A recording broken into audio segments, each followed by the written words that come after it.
Not too long ago, we made some double-wicked candles and heard that y'all wanted a guide for triple wicks. My name is Maddie and I'm here to show you how to triple wick a candle using our best-selling fragrance, Warm Sugar Cookie.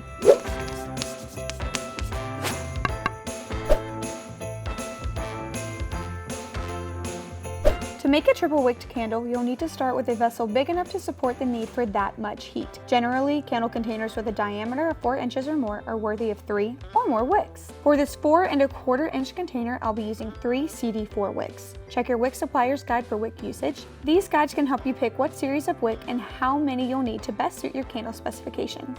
We've had great success using CD wicks with our premium Parasoid Blend Wax 6600. When making big candles, it's especially important that your math is on point.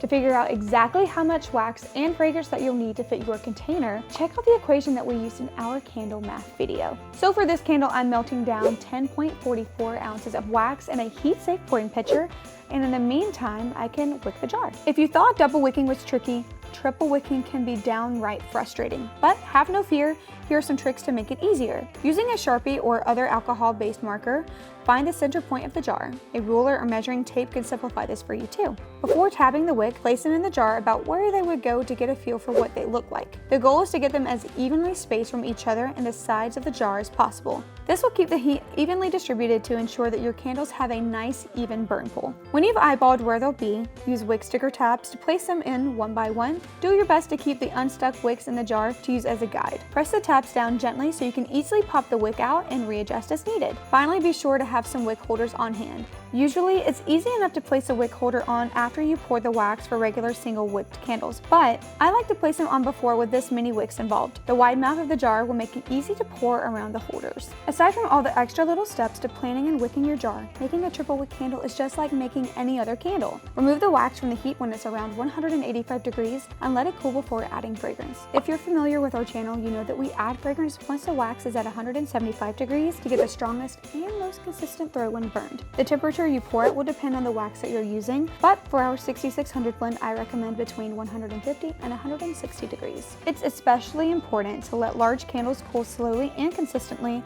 as the increased diameter and wick count can create problems with sinkholes and wet spots. You can keep them in a warm room, insulate them, or even put them in an oven that's been preheated to the lowest setting and turned off so the wax hardens as slow as possible. The more extreme the temperature change the wax goes through after it's been poured, the more it will shrink and pull away from the sides of the jar and the wicks. And if you keep your eye on the temps and give your wax plenty of time to cool slowly and steadily, you'll have a beautifully smooth triple wick candle. From here, just trim each wick like you normally would and let the candle cure for at least a week before the first burn. If this is your first time multi-wicking, be sure to give it a burn test to make sure the wicks create an even burn across the top of the candle. Have you ever triple wicked a candle before?